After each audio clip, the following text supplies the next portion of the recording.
Hello friends. കഴിഞ്ഞ ഭാഗം എല്ലാവർക്കും ഇഷ്ടമായി എന്ന് വിചാരിക്കുന്നു. അപ്പം നമുക്ക് അടുത്ത ഭാഗത്തിലേക്ക് പോയാലോ? തുകാൻഷിൻ്റെ വാളെടുത്ത് സീമു ആ പെൺകുട്ടി കൊല്ലുന്നത് കാണിച്ചുകൊണ്ടാണ് കഴിഞ്ഞ പാട്ട് അവസാനിക്കുന്നത്. കൊന്നു കഴിഞ്ഞതും സീമു എങ്കിലോ, അയ്യോ പെട്ടെന്നുള്ള ദേഷ്യത്തിൽ ഞാൻ അറിയാതെ ചെയ്തു പോയതാണ്, ഞാൻ ഇങ്ങനെ ആരെങ്കിലും കൊല്ലുമോ, എനിക്ക് അങ്ങനെ കൊല്ലാൻ കഴിയുമോ എന്നൊക്കെ പറഞ്ഞ് നല്ല കരച്ചിലും അഭിനയമൊക്കെയാണ്. ദുവാൻഷുവും അവളുടെ അടുത്തേക്ക് വന്നപ്പോഴേക്കും എനിക്ക് അറിയാതെ പറ്റിപ്പോയതാണ്, എന്നോട് ക്ഷമിക്കുക എന്നൊക്കെ പറഞ്ഞ് വീണ്ടും അവൻ്റെ കാലിൽ പിടിക്കുന്ന പോലെ കെഞ്ചി കരയുകയായിരുന്നു.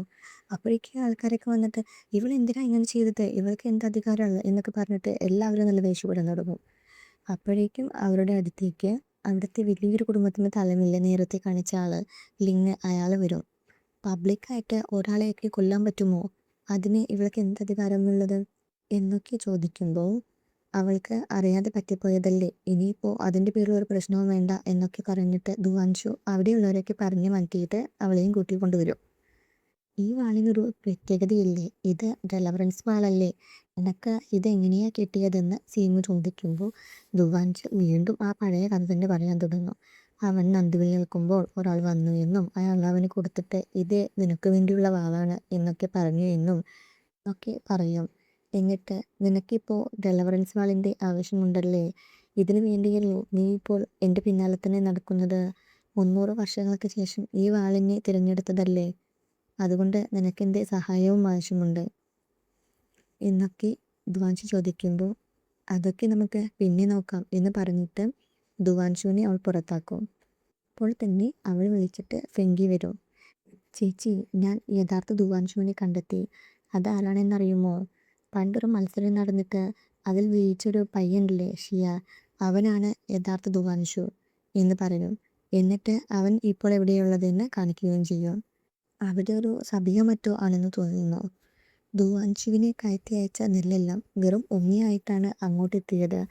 അവൻ്റെ കൂടെ 20,000 ആൾക്കാരൊക്കെയുണ്ട്, അവരെ എങ്ങനെ വെറുതെ വിട്ടുകളയാൻ പറ്റില്ലല്ലോ എന്ന് ദുവാൻഷുവിൻ്റെ അച്ഛൻ പറയുമ്പോൾ ആ ഷിയാനുണ്ടല്ലോ, അവൻ പറയും ദുവാൻഷുവിൻ്റെ അച്ഛന് അവനെ സഹായിക്കണമെന്ന് നല്ല ആഗ്രഹമുണ്ട്, പക്ഷേ അവനാണെങ്കിലും ഇപ്പോൾ നമ്മൾ പറയുന്നതൊന്നും കേൾക്കുന്നില്ല, അവൻ്റെ ഇഷ്ടത്തിനാണ് ഓരോന്നും ചെയ്യുന്നത്, എങ്കിലും അവനെ സഹായിക്കാൻ വേണ്ടി ഭക്ഷണമൊക്കെ ഞാൻ തന്നെ കൊണ്ടുപോയി കൊടുക്കാമെന്ന് ഷിയാൻ പറയുന്നു.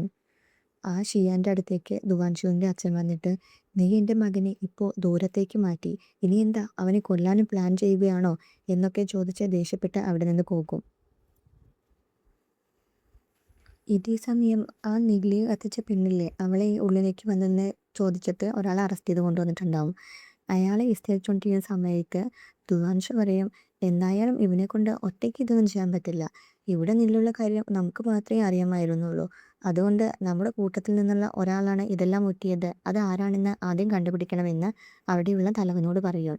നിങ്ങൾ എന്താ അപ്പോൾ ഉദ്ദേശിക്കുന്നതെന്ന് ആ ലിയാങ് ചോദിക്കുമ്പോൾ അവളുടെ എതിരാളികളുടെ കയ്യിൽ ഭക്ഷണമുണ്ട്, അത് എങ്ങനെയെങ്കിലും നമുക്ക് കൊണ്ടുവന്നേ പറ്റൂ, നമ്മുടെ കയ്യിലാണെങ്കിൽ ഒരു ദിവസം കഴിക്കാനുള്ള ഭക്ഷണം പോലും ഇല്ല, അതുകൊണ്ട് എങ്ങനെയെങ്കിലും അതൊക്കെ അവിടെ നിന്ന് കൊണ്ടുവന്നേ പറ്റൂ എന്ന് അവരും പറയും. ഇതേ സമയം സീമു ആണെങ്കിലോ ദുവാൻഷുവിൻ്റെ റൂമിലേക്ക് വന്നിരിക്കുകയായിരിക്കും. നീ ഫേക്കായൊരു ദുവാൻഷു ആണ്, പക്ഷേ എന്നിട്ടും എത്ര പെട്ടെന്നാണ് കൃത്യമായിട്ട് അവൾ തീരുമാനങ്ങളും എടുക്കുന്നത്, ഇവിടുത്തെ ആളുകളെയൊക്കെ രക്ഷിക്കാനും നോക്കുന്നുണ്ട്, നീ ശരിക്കും ഇവിടെയുള്ള ആളാണോ അതോ ഇനി എതിരാളികളുടെ കൂടെയുള്ള ആളാണോ, നീ എന്തിനാ ഇങ്ങോട്ട് വന്നത് എന്നൊക്കെ അവൾ ആലോചിച്ചു കൊണ്ടിരിക്കും. ഇതേ സമയം ദുവാൻഷു ആണെങ്കിലോ അവൻ്റെ റൂമിന് മുന്നിൽ എത്തിയിട്ടുണ്ടാവും, പക്ഷേ അവനെ കാത്ത് ലിങ്ക് അവിടെ ഉണ്ടായിരിക്കും. നീയാണ് ഇവിടെയുള്ള ഓരോ തീരുമാനങ്ങളും എടുക്കുന്നത്, ചിലത് നിന്റെ മനസ്സിൽ തന്നെയായിരിക്കും വിചാരിക്കുന്നത്, പക്ഷേ ആ കാര്യങ്ങൾ പോലും ലീക്കാവുന്നുണ്ട്. അപ്പോൾ നീ എന്താ പറഞ്ഞു വരുന്നത്, ഞാനാണ് അവരുടെ കൂട്ടത്തിലുള്ള സ്പൈ എന്നാണോ, ഞാനാണ് ഈ കാര്യങ്ങളൊക്കെ പുറത്തു പറയുന്നത് എന്നാണോ, നിനക്ക് പഴയ കാര്യങ്ങളൊക്കെ മറന്നുപോയി എന്നല്ലേ പറഞ്ഞത്, പിന്നെ എങ്ങനെയാ ഇതെല്ലാം ഓർമ്മയുള്ളത്, നീ ഇനി എല്ലാം മറന്നുപോയി എന്ന് കള്ളം പറഞ്ഞതാണോ എന്നൊക്കെ ഇവാൻസി ചോദിക്കുമ്പോൾ അല്ല, ശരിക്കും എനിക്ക് ഞാൻ ആരാണ് തന്നെ അറിയില്ല, എനിക്കൊരു സംശയം തോന്നി അതുകൊണ്ട് ചോദിച്ചതാണ് എന്ന് ലിങ്കും പറയും. നിനക്ക് നീ ആരാണെന്ന് പോലും അറിയില്ല എങ്കിൽ നീയല്ല സ്പൈ എന്ന് എങ്ങനെ പറയാൻ പറ്റുമെന്ന് എന്നെ ചോദ്യം ചെയ്യാനുള്ള ധൈര്യം നിനക്ക് എങ്ങനെ വന്നു, മര്യാദയ്ക്ക് നീ ഇതെല്ലാം യുദ്ധം ചെയ്യുന്ന കാര്യത്തിൽ മിടുക്ക് കാണിക്കുക എന്ന് പറഞ്ഞ് ദുവാൻഷു ദേഷ്യത്തോടെ അവനോട് സംസാരിക്കുന്നു. എനിക്കൊരു ഡൗട്ട് ഉണ്ടായിരുന്നു, അത് ചോദിക്കണമെന്ന് തോന്നി, അതുകൊണ്ടാണ് വന്നതെന്ന് ലിങ്കും പറയുന്നു. ഇനിയിപ്പോൾ ഞാനൊരു സ്പൈ ആണെങ്കിൽ കൂടി നിങ്ങളെല്ലാവരെയും കൊന്നിട്ട് എനിക്കിവിടെ നിന്ന് രക്ഷപ്പെട്ടു പോകാൻ പറ്റുമെന്ന് തോന്നുന്നുണ്ടോ? അതുകൊണ്ട് നീ പോയി നിന്റെ ജോലി നോക്ക് എന്ന് പറഞ്ഞ ദുവാൻഷു അവിടെ നിന്ന് പോകുന്നു. ദുവാൻഷു നേരെ റൂമിൽ വന്ന് നോക്കുമ്പോൾ അവിടെ ഒരു പൂവിരിക്കുന്നത് കാണും. ഇതാരാ ഇവിടെ കൊണ്ടുവച്ചത് എന്ന് പറഞ്ഞ് അവൻ ചുറ്റും നോക്കും. സീമു ആണെങ്കിലോ അവൻ്റെ തൊട്ടടുത്ത് തന്നെ ഇരിക്കുന്നുണ്ടാവും. പക്ഷേ അവനെ കാണാൻ പറ്റുന്നുണ്ടായിരുന്നില്ല. ഓ, നിനക്ക് ഇത്രത്തോളം ശ്രദ്ധയുണ്ടായിരുന്നു. ഈ ചെറിയ പൂക്കൾ പോലും പെട്ടെന്ന് മനസ്സിലായല്ലോ എന്നൊക്കെ അവൾ മനസ്സിൽ വിചാരിക്കുന്നു. ദുവാൻഷു ആണെങ്കിലോ ചുറ്റുമൊക്കെ നോക്കിക്കൊണ്ട് കുളിക്കാനായിട്ട് പോകും. ഷർട്ടൊക്കെ അഴിച്ചു നോക്കുമ്പോൾ അവൻ്റെ ദേഹത്ത് മുഴുവൻ മുറികൾ ഉണങ്ങിയ പാടുണ്ടാകും. ഇത് കുറേയുണ്ടല്ലോ, എങ്ങനെയായിരിക്കും ഈ മുറിവുകളൊക്കെ പറ്റിയത് എന്നൊക്കെ ആലോചിച്ച് സീമു അവനെ തന്നെ നോക്കിക്കൊണ്ടിരിക്കും. ദുവാൻഷുവിനാണെങ്കിലോ ആരും ഇങ്ങനെ നോക്കുന്ന പോലെ തോന്നിയിട്ട് ഷൈ ആയിട്ട് വേഗം തന്നെ ഷർട്ടൊക്കെ എടുത്തിട്ട് ബെഡിൽ വന്നിരിക്കും. സീമു അവൻ്റെ തൊട്ടടുത്ത് തന്നെ ഇരിക്കുന്നുണ്ടാവും. അവനാണെങ്കിൽ ആരോ അടുത്തുള്ള പോലെ തോന്നിയിട്ട് ഇങ്ങനെ ചുറ്റും നോക്കിക്കൊണ്ടിരിക്കുകയായിരിക്കും. സീമു അവനെ കളിപ്പിക്കാൻ വേണ്ടിയിട്ട് മുഖത്തേക്കൊന്ന് ഓതുകയും ചെയ്യും. അങ്ങനെ അവനടുത്ത് ആരോ ഉണ്ടെന്ന് തോന്നിയിട്ട് വേഗം എണീച്ചിട്ട് ഉറങ്ങാൻ പോലും പറ്റാതെ നടക്കാൻ തുടങ്ങും. സീമു ആണെങ്കിൽ കുറച്ച് കഴിഞ്ഞ് പോവുകയും ചെയ്യും. പക്ഷേ അന്നത്തെ ഉറക്കം മുഴുവൻ ദുവാൻഷുവിന് പോയിരുന്നു. ഈ ദിവസം ദുവാൻഷു എഴുന്നേറ്റ് വന്ന് നോക്കുമ്പോൾ അവൻ്റെ കണ്ണിന് ചുറ്റും കറുപ്പ് കളറൊക്കെ വന്നിട്ടുണ്ടാവും. അപ്പോൾ അവൻ്റെ കൂടെയുള്ള സേനാനിക്ക് ഉണ്ടല്ലോ, അയാൾ പറയും, ഞങ്ങൾ നിന്നെക്കാട്ടിലും മൂത്തതല്ലേ, നിനക്ക് ഇപ്പോഴും ചെറിയ പ്രായമാണ്. ഈ രാത്രിയൊക്കെ ഞങ്ങളെ കൊണ്ട് നോക്കാൻ പറ്റും. അതുകൊണ്ട് നീ രാത്രി ഉറങ്ങിക്കോ, രാവിലെ വന്നിട്ട് പിന്നീട് നോക്കിയാൽ മതി എന്നൊക്കെ പറയും. ഏയ്, അതങ്ങനെയൊന്നുമല്ല. ഞാനിപ്പോൾ എന്തായാലും നമുക്ക് ഭക്ഷണം മേടിക്കാൻ വേണ്ടി ലിങ്കിനെ കൂട്ടി ഇവിടെ നിന്ന് പോവുകയാണ് എന്ന് ദുവാൻഷു പറയുമ്പോൾ വു പറയും, അത് വേണ്ട, ഞാൻ ലിങ്കിനെ കൂട്ടി പോയിക്കോളാം. അത് ശരിയാവില്ല. എനിക്ക് വിശ്വാസമുള്ള ഒരാൾ ഇവിടെ തന്നെ വേണം. അതുകൊണ്ട് വു ഇവിടെ നിന്നാൽ മതി. ഞാൻ ലിങ്കിനെയും കൂട്ടി പോയിക്കോളാം എന്ന് പറഞ്ഞിട്ട് ദുവാൻഷു അവിടെ നിന്ന് പോകും. അവരെല്ലാവരും അവിടെ ഒളിഞ്ഞിരുന്നിട്ട് ആ ചാക്കിലുള്ള നെല്ലെന്നെയാണെന്ന് നോക്കും. അപ്പോഴാണ് നമ്മൾ ലിങ്കിന് എന്തൊക്കെയോ ഓർമ്മ വന്നിട്ട് അവൻ തലയ്ക്ക് കൈവച്ചിട്ട് അവിടെ നിൽക്കുന്നുണ്ടാവും.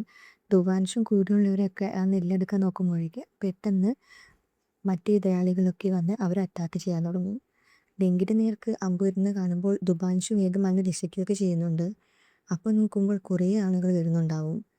ഇന്നവർ നെല്ലെടുക്കാൻ വരുന്ന മനസ്സിലാക്കി വെച്ചുകൊണ്ട് തന്നെ അവർ അറ്റാക്ക് ചെയ്യാൻ വന്നതായിരുന്നു അവർ എന്ന് ദുവാൻഷുവിന് മനസ്സിലാകും. ഇനി ബാക്കിയുള്ളവരൊക്കെ വാ, നമുക്ക് യുദ്ധം ചെയ്യാമെന്ന് ദുവാൻഷു പറയുമ്പോൾ അവരുടെ ടീമിലാകെ കുറച്ച് പേരേ ഉണ്ടായിരുന്നുള്ളൂ. മറ്റേ എതിർ ടീമിലാണെങ്കിലോ കുറേ ആൾക്കാരും ഉണ്ടാവും. ഇനിയിപ്പോൾ എന്ത് ചെയ്യുമെന്ന് നോക്കിയിരിക്കുമ്പോഴാണ് പെട്ടെന്ന് ആകാശത്തൊക്കെ ഇരുട്ടായി മാറും. കുറേ കാക്കകൾ, ലക്ഷക്കണക്കിന് കാക്കകളൊക്കെ പറന്നു വരികയും ചെയ്യും. രണ്ട് ടീമിലെ ആൾക്കാരും ഇതെന്താ കണ്ടിട്ട് എന്താ സംഭവം എന്ന് അറിയാതെ ഇങ്ങനെ നോക്കി നിൽക്കുകയായിരിക്കും. ആ സമയത്ത് തന്നെ കാക്കകൾക്ക് വട്ടം ചുറ്റിയിട്ട് അതിന്നൊരു വെളിച്ചം ഇങ്ങനെ വരും. വെളിച്ചത്തിൻ്റെ നടുവിലായിട്ട് ഒരു കമ്പിൽ, വിളക്കൊക്കെ ഉള്ളൊരു കമ്പിൽ ഇങ്ങനെ ഒരു പെൺകുട്ടി ഇരിക്കുന്നതായിട്ട് കാണിക്കും. മുഖമൊക്കെ മറച്ചിട്ടായിരിക്കും ആ പെൺകുട്ടി ഇരിക്കുന്നുണ്ടാവുക. അവൾ വന്നിട്ടും എന്താ ഇവിടെ നടക്കുന്നത്, എന്നോട് ഒരാൾ അയാളുടെ ആഗ്രഹമൊക്കെ തന്നിട്ട് മരിക്കുന്നതിന് മുമ്പ് എൻ്റെ ജീവനെ രക്ഷിക്കണമെന്ന് പറഞ്ഞു. അതുകൊണ്ടാണ് ഞാനിനി ഇങ്ങോട്ട് വന്നതെന്ന് അവൾ പറയും. അവൻ്റെ കൂട്ടത്തിലുള്ള ആൾക്കാരാണെങ്കിലോ ഇത് നമ്മളെ രക്ഷിക്കാൻ വന്നതാണ് എന്നൊക്കെ പറഞ്ഞിട്ട് സന്തോഷത്തോടെ ഇരിക്കുകയായിരിക്കും. ദുവാൻഷു സമയത്ത് സീമു, നീ ഇനി വെറുതെ നാടകം കളിക്കാതെ എന്ന് പറയും. അപ്പോൾ തന്നെ സീമു അവളുടെ മുഖത്തെ തുണിയൊക്കെ മാറ്റും.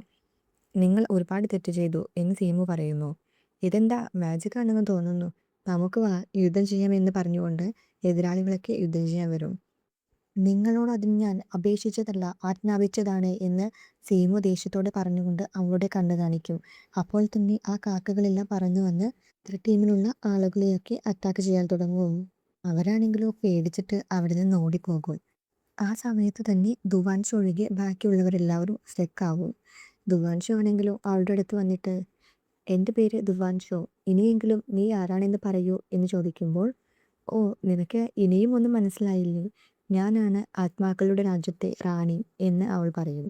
എന്നിട്ട് ദുവാൻഷുവിനെ അങ്ങനെ പറത്തി അവളുടെ അടുത്തേക്ക് കൊണ്ടുവരും. നീ എനിക്ക് വേണ്ടി കുറച്ച് കാര്യങ്ങളൊക്കെ ചെയ്തു തരണം. അതിന് പകരമായി ഞാൻ നിനക്ക് എന്തെങ്കിലുമൊക്കെ സഹായം ചെയ്തു തരാം എന്ന് സീമു പറയുമ്പോൾ, ഓ അങ്ങനെയാണോ, എന്നാൽ ഞാൻ നോക്കാം, ട്രൈ ചെയ്ത് നോക്കാം എന്നൊക്കെ ദുവാൻഷു പറയും. നീ പറയുന്നതൊക്കെ കേൾക്കുമ്പോൾ എന്നോട് പേടിയുള്ള പോലെയൊന്നും തോന്നുന്നില്ലല്ലോ, ആജ്ഞാപിക്കുന്ന പോലെ തോന്നുന്നുണ്ട് എന്ന് സീമു പറയുന്നു. ദുവാൻഷു ആണെങ്കിൽ, അയ്യോ, എൻ്റെ മുഖത്ത് ആറ്റിറ്റ്യൂഡ് മാത്രമേ ഉള്ളൂ, ഞാനല്ലാതെ നിന്നോട് ശരിക്കും അപേക്ഷിക്കുന്ന പോലെയാണ് പറയുന്നത് എന്നൊക്കെ അവളെ കളിയാക്കുന്നുണ്ട്. സീമു അവനെ തിരികെ പറത്തിവിട്ട് അങ്ങോട്ട് തന്നെ കൊണ്ടാക്കും. അപ്പോഴേക്കും എല്ലാം പഴയ പോലെ ആവും. ദുവാൻഷു ആണെങ്കിലോ ലിങ്കിൻ്റെ അടുത്ത് വന്നിട്ട് തൊടുമ്പോൾ അവൻ പെട്ടെന്ന് ദുവാൻഷുവിനെ തന്നെ അറ്റാക്ക് ചെയ്യാൻ വരും. അയ്യോ ഞാൻ പെട്ടെന്ന് വേറെ ആരോ ആണെന്ന് വിചാരിച്ചു എന്നവൻ പറയും. ആ കുഴപ്പമില്ല വാ എന്ന് പറഞ്ഞ് അവൻ അവിടെ നിന്ന് എല്ലാവരെയും കൂട്ടിപ്പോകും. ഇതേ സമയം സീമു ആണെങ്കിലോ ആ ബോഡി മാത്രം അവിടെ ഇട്ടിട്ട് ആത്മാവിട്ടാണല്ലോ വന്നിക്കണത്. ആ ചെറിയ കുട്ടി വന്നിട്ട് ഈ ചേച്ചി എപ്പോഴും ഉറക്കാണല്ലോ എന്നൊക്കെ പറഞ്ഞ് പുതപ്പൊക്കെ പൊതിച്ചു കൊടുക്കും. അയ്യോ ഒരു ജേഡ് ലോക്കറ്റ് എപ്പോഴും ഉണ്ടാവുമല്ലോ അതെവിടെ പോയി എന്നൊക്കെ അവനിങ്ങനെ മനസ്സിൽ വിചാരിക്കും. ഇതേ സമയം ആ ആത്മാക്കളിലേക്ക് നോക്കുന്ന ചെക്കനിലെ ബീച്ചാൻ അവൻ വന്നിട്ട് ഇത് ഇവളുടെ ശരിക്കുമുള്ള മുഖമൊന്നുമല്ല, ഈ പെണ്ണ് ആരാണെന്ന് കണ്ടുപിടിച്ച് കഴിഞ്ഞാൽ ഫിയോനെ കൺട്രോൾ ചെയ്യാൻ പറ്റും എന്നൊക്കെ വിചാരിച്ചിട്ട് അവിടെ നിന്ന് പോകും. ദുവാൻഷു ആണെങ്കിലോ ആ നെല്ല് സാധനങ്ങളൊക്കെ എടുത്തിട്ട് അവിടെ നിന്ന് വരും. അപ്പം സേനാബൻ പോണ്ടല്ലോ അവൻ വന്നിട്ട് നിനക്ക് മുറിവ് പറ്റിയോ എന്നൊക്കെ ചോദിക്കുമ്പോൾ ഇല്ല ചെറിയൊരു മുറിവേ ഉള്ളൂ. നിങ്ങൾ ആദ്യം ഈ ലിങ്കിനെ അറസ്റ്റ് ചെയ്തിട്ട് ജയിലിൽ കൊണ്ടുപോയിട്, നമുക്ക് വിചാരണയൊക്കെ പിന്നെ നടത്താം, എനിക്ക് ഇവനാണ് സ്പൈ എന്നൊരു ഡൗട്ടുണ്ട് എന്ന് ദുവാൻഷു പറയുമ്പോൾ നിങ്ങൾ എന്തൊക്കെയാ ഈ പറയുന്നത് എന്ന് പറഞ്ഞിട്ട് ലിങ്കിനടുത്തേക്ക് വരും. നമ്മുടെ എതിരാളികളുടെ ടീം എന്നെ ജീവനോടെ കൊണ്ടുപോകാനാണ് വിചാരിച്ചിരുന്നത്, അതേപോലെ തന്നെ ജീവനോടെ കൊണ്ടുപോകാൻ വിചാരിച്ച ഒരാളാണ് ലിങ്ക്. അങ്ങനെ അവർ വിചാരിക്കുന്നുണ്ടെങ്കിൽ അതിലെന്തെങ്കിലും കാരണമുണ്ടാവില്ലേ, അതുകൊണ്ട് ഇവനെ കൊണ്ടുപോയി അറസ്റ്റ് ചെയ്യേ എന്ന് ദുവാൻഷു പറഞ്ഞു.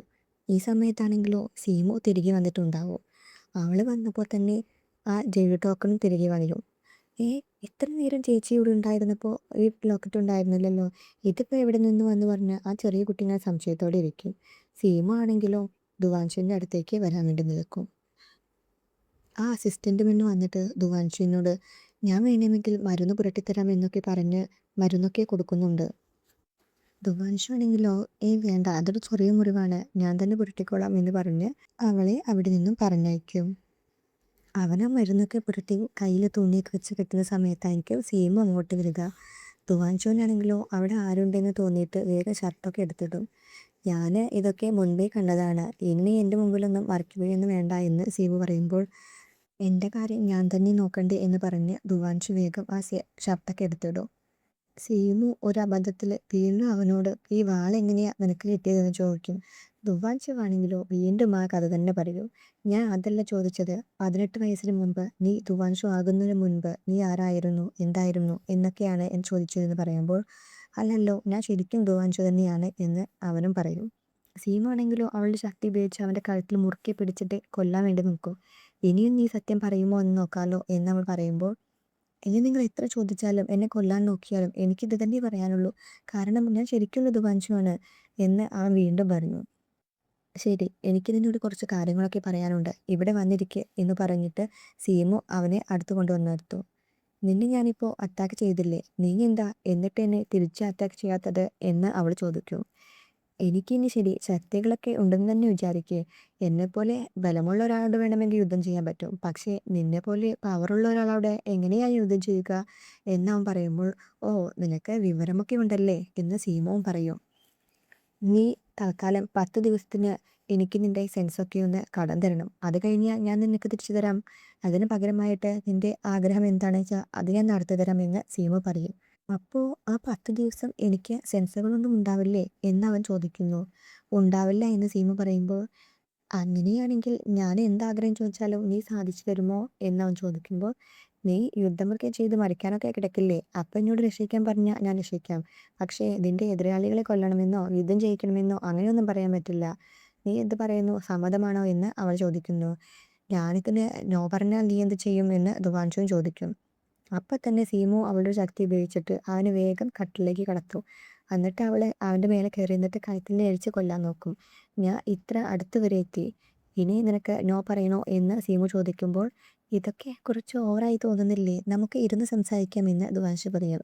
അതെന്താ, ഇത് കുഴപ്പമുണ്ടോ എന്നവൾ ചോദിക്കുമ്പോൾ അവൻ്റെ അസിസ്റ്റൻ്റ് പയ്യനില്ലേ അവൻ കൃത്യസമയത്ത് തന്നെ ആ റൂമിലേക്ക് വരും. അവനാണെങ്കിലോ രണ്ടുപേരിങ്ങനെ ഇരിക്കുന്നത് കണ്ടിട്ട് ഒന്നും പറയാൻ പറ്റാതെ വേഗം അവിടെ നിന്ന് പോയിക്കും. അപ്പോഴായിരിക്കും അസിസ്റ്റൻ്റ് പെണ്ണ് ദുവാൻഷുവിന് വേണ്ടി ഫുഡൊക്കെ കൊണ്ടുവരിക. നീ ഇപ്പോൾ അങ്ങോട്ട് പോകണ്ട, നീ അങ്ങോട്ട് പോയാൽ നിൻ്റെ ഹാർട്ട് ബ്രേക്ക് ആവും എന്ന് പറഞ്ഞിട്ട് അവളുടെ ഫുഡൊക്കെ എടുത്തിട്ട് വേഗം കഴിക്കും. ഇനി നിനക്ക് ഫുഡൊന്നും കൊടുക്കാനില്ലല്ലോ, നീ പോയിക്കോ എന്ന് പറഞ്ഞ് അവളെ അവിടെ തന്നെ പിടിച്ചു നിർത്തും. ദുവാൻഷു ആണെങ്കിലോ ഞാൻ അവൻ്റെ മുമ്പിൽ നാണം കെട്ടു, ഇനി എങ്ങനെ അവരെ നോക്കും എന്നൊക്കെ പറയും. സീമു ആണെങ്കിൽ അതൊക്കെ കണ്ട് നല്ല ചിരിയായിരിക്കും. ഇനി നിനക്കെന്നെ സഹായിക്കാൻ പറ്റുമോ ഇല്ലയെന്ന് പറയുമെന്ന് സീമു ചോദിക്കുമ്പോൾ ദുവാൻഷു ആണെങ്കിലോ, എൻ്റെ കയ്യിൽ ഡെലിവറൻസ് വാളുള്ളത് കൊണ്ട് തന്നെ നിന്നെ സഹായിക്കാൻ പറ്റുമെന്ന് എനിക്കറിയാം. 5 സെൻസും ഇല്ലാത്തൊക്കെ ഓർക്കുമ്പോൾ എനിക്ക് നല്ല വിഷമമൊക്കെയുണ്ട് എന്ന് ദുവാൻഷു പറയുന്നു. 5 സെൻസ് ഇല്ലാത്തതിന് മനുഷ്യന്മാർക്കാണ് വിഷമം, എനിക്കതിന് വിഷമിക്കേണ്ട ആവശ്യമൊന്നുമില്ല എന്ന് സീമു ഗൗരവത്തോടെ പറയും. അതിന് ഞാൻ നിന്റെ കാര്യമൊന്നുമല്ല പറഞ്ഞത്, എൻ്റെ കാര്യമാണ് പറഞ്ഞത്. എനിക്കതിന് പ്രത്യേകിച്ച് ആഗ്രഹങ്ങളൊന്നുമില്ല.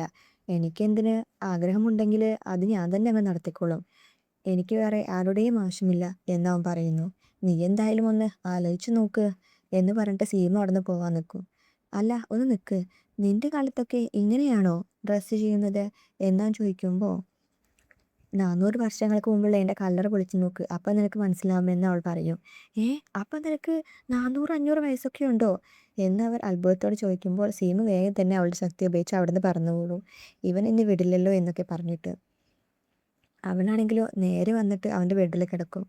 എനിക്ക് നിന്നെ വിട്ടു പോകാനേ തോന്നുന്നില്ല എന്നൊക്കെ പറഞ്ഞിട്ട്, എവിടെ വാ നമുക്ക് ഒരുമിച്ച് കിടക്കാം എന്ന് പറയും. അവനും ആലോചിക്കാതെ അവളുടെ അടുത്ത് തന്നെ വന്ന് കിടക്കും. എങ്ങനെയാണ് നിനക്ക് 300 വയസ്സൊക്കെയുള്ള ഒരു ആത്മാവിൻ്റെ കൂടെ ഇങ്ങനെ ഉറങ്ങാനൊക്കെ പറ്റുന്നത് എന്ന് ചോദിക്കുമ്പോൾ, ഇനിയിപ്പോൾ എന്ത് ചെയ്യാനാ, എന്ത് ചെയ്തിട്ടും കാര്യമില്ല, നീ എന്തായാലും എൻ്റെ പുറകെ തന്നെ ഉണ്ടാകും എന്ന് പറഞ്ഞിട്ട് അവനാണെങ്കിൽ ഉറങ്ങാതെ തുടങ്ങും. ഇത്ര പെട്ടെന്ന് എങ്ങനെയാ ഈ മനുഷ്യന്മാർക്കൊക്കെ ഉറങ്ങാൻ പറ്റുന്നത് എന്ന് സീമു ആലോചിക്കും. ഈ സമയം ഒരു തലപതി ലിങ്കിനെ കാണാൻ വന്നിട്ട്, ഞാൻ എന്തായാലും ഇവിടെ നടക്കുന്ന കാര്യങ്ങളൊക്കെ കണ്ടുപിടിക്കും, നിന്നെ എന്തായാലും ഞാൻ പുറത്ത് കൊണ്ടുവരുമെന്നൊക്കെ പറഞ്ഞിട്ട് അയാൾ അവിടെ നിന്ന് പോകും. ആ സമയത്ത് ആ ചെറിയ കുട്ടിയുണ്ടല്ലോ, അവൻ വന്നിട്ട്, ചേച്ചി നമുക്ക് അരി കിട്ടി, ഇനി ചേച്ചി എനിക്ക് വേണ്ടി കുറച്ച് ഭക്ഷണമൊന്നും കഴിക്കണ്ട, ഇഷ്ടമുള്ളത്ര കഴിക്കാമല്ലോ എന്നൊക്കെ ഞാൻ പറയുമ്പോൾ, ആ അതിനെന്താ, നിനക്ക് അവരെ ഇഷ്ടമായിട്ടുണ്ടെങ്കിൽ നീ അവരുടെ കൂടെ തന്നെ പോയിക്കോ, എൻ്റെ പിന്നാലെ ഇനി വരരുത് എന്ന് സീമു പറയുമ്പോൾ, ഓ അത് പറ്റില്ല ചേച്ചി, എനിക്ക് ചേച്ചി ഇല്ലാതെ പറ്റില്ല. ആ ലിങ്ക് ഉണ്ടല്ലോ അയാൾ വളരെ നല്ല ആളാണ്, ഞാനെന്തായാലും അയാളെ കണ്ടിട്ട് വരാമെന്ന് പറഞ്ഞിട്ട് അവിടെ നിന്ന് പോകും. ഇതേ സമയം ഉണ്ടല്ലോ ആ ലിങ്ങില്ലേ തലവൻ, അയാളുടെ ഫാമിലിയിലത്തെ ആൾക്കാരെയൊക്കെ പിടിച്ചുകൊണ്ട് വന്നിട്ട്, നീ ഞങ്ങളുടെ ഫുഡൊക്കെ തിരിച്ചു തന്നില്ലെങ്കിൽ ഇവരൊക്കെ കൊല്ലുമെന്ന് പറയും. അവൻ്റെ ഫാമിലിയിലുള്ള ആൾക്കാരാണെങ്കിലോ, ഞങ്ങൾ ഇത്രയും കാലം എല്ലാവർക്കും വേണ്ടി നല്ലത് ചെയ്തു, നീയും നല്ലത് ചെയ്യാൻ വേണ്ടി ശ്രമിച്ചിട്ടുള്ളൂ, അതിനുവേണ്ടി ഞങ്ങൾക്ക് മരിക്കേണ്ടി വന്നാലും കുഴപ്പമില്ല എന്നൊക്കെ അവർ പറയും. ആ സമയത്ത് തന്നെ എതിരാളികൾ അവരെല്ലാവരെയും കൊല്ലും. ലിങ്ങിൻ്റെ ഫാമിലിയിലെ 23 പേരെയും കൊല്ലും. അത് കണ്ടിട്ട് ലിങ്ങാണെങ്കിലോ കരഞ്ഞുകൊണ്ടേയിരിക്കും. ദുവാൻഷു ആ സമയത്ത് അങ്ങോട്ട് വന്നിട്ട് മരിച്ചവർക്ക് വേണ്ടി ചടങ്ങൊക്കെ ചെയ്യാൻ വേണ്ടി ഏർപ്പാട് ചെയ്യും. കൂടാതെ, ഇവിടെ നമ്മുടെ അടുത്ത് ഏതോ ഒരു സ്പൈ ഉണ്ട്, അയാളെ കണ്ടുപിടിക്കാൻ നിങ്ങൾ തന്നെ ഞങ്ങളെ സഹായിക്കണം, നിങ്ങൾക്ക് മാത്രമേ ഞങ്ങൾക്ക് ഇപ്പോൾ നല്ല വിശ്വാസമുള്ളൂ എന്നൊക്കെ ഞാൻ പറയൂ. നാളെ നമുക്കൊരു മത്സരം വെക്കാം, ലിങ് ആ സ്പൈ ആണെങ്കിൽ ഉറപ്പായും യുദ്ധത്തിലൂടെ നമുക്കത് മനസ്സിലാക്കാൻ പറ്റുമെന്ന് ദുവാൻഷു പറയുന്നു. അങ്ങനെ പറഞ്ഞിട്ട് ദുവാൻഷു അവൻ്റെ റൂമിലേക്കും പോകും. ആ സമയത്ത് സീമു അവൻ്റെ അടുത്തേക്ക് വരും.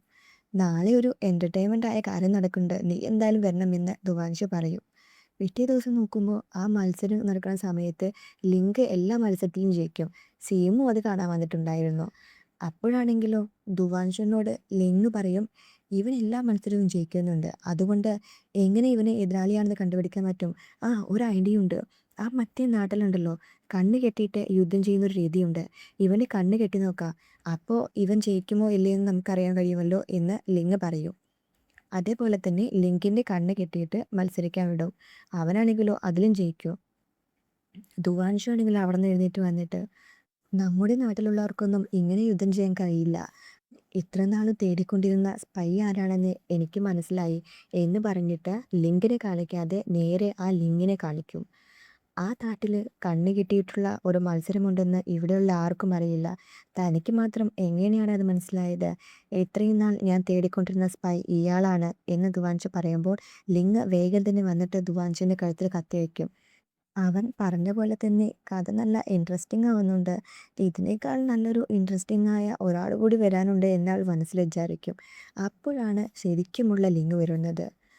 ആ ചെറിയ കുട്ടിയുണ്ടല്ലോ, നേരത്തെ ലിങ്ങിനെ കാണാൻ പറഞ്ഞിട്ട് പോവില്ലേ, ആ സമയത്ത് ലിങ് ഒരു ഗുഹയ്ക്കുള്ളിൽ പോകുന്നതും അവിടെ യഥാർത്ഥ ലിങ്ങിനെ ജയിലിലിട്ട് വെച്ചേക്കുന്നതൊക്കെ അവൻ കാണും. അവനാണെങ്കിലോ വേഗം തന്നെ ഓടി വന്നിട്ട് നമ്മൾ സീമുവിനോട് പറയും. സീമു ആണ് യഥാർത്ഥ ലിങ്ങിനെ ഇങ്ങോട്ട് കൂടിക്കൊണ്ടുവന്നത്. എന്താടാ ലിങ്കേ, ഞാൻ മാസ്റ്ററുടെ 15ാമത്തെ സ്റ്റുഡൻ്റ് ആയിരുന്നു, നീയാണെങ്കിലോ 17ാമത്തെ സ്റ്റുഡൻറ്റ്, നിന്നെ ആയിരുന്നില്ലേ അദ്ദേഹത്തിന് കൂടുതൽ ഇഷ്ടം, അതെല്ലാം നീ മറന്നു പോയില്ലേടാ, ആ ഒരു കാരണം കൊണ്ട് മാത്രമാണ് നിന്നെ ഞാൻ വെറുതെ വിടുന്നത് എന്ന് ലിങ് ഉറക്കെ പറയൂ. അപ്പോൾ ലിങ്കാണെങ്കിലോ, ഞാൻ എന്തായാലും എൻ്റെ ഈ നാട്ടിലുള്ളവർക്ക് വേണ്ടി മാത്രമേ നല്ലത് ചെയ്യൂ എന്ന് പറയും. ലിങ്ങിനെ എങ്ങനെയെങ്കിലും അവിടെ നിന്ന് രക്ഷപ്പെടാൻ വേണ്ടിയിട്ട് ദുവാൻഷൻ്റെ കഴുത്തിൽ കത്തി വെച്ചിട്ട് അവനെ ബാക്കോട്ട് വലിച്ചുകൊണ്ട് പോകും. ധ്രുവാൻഷാണെങ്കിൽ ആ സമയത്ത് ചിരിച്ചുകൊണ്ട് സീമുവിനെ നോക്കും. സീമുവും അവനെ ചിരിച്ചുകൊണ്ട് നോക്കും. ഇതോടുകൂടിയാണ് ഈ പാട്ട് തീരുന്നത്. അപ്പോൾ അടുത്ത പാട്ടിനായി എല്ലാവരും വെയിറ്റ് ചെയ്യണേ.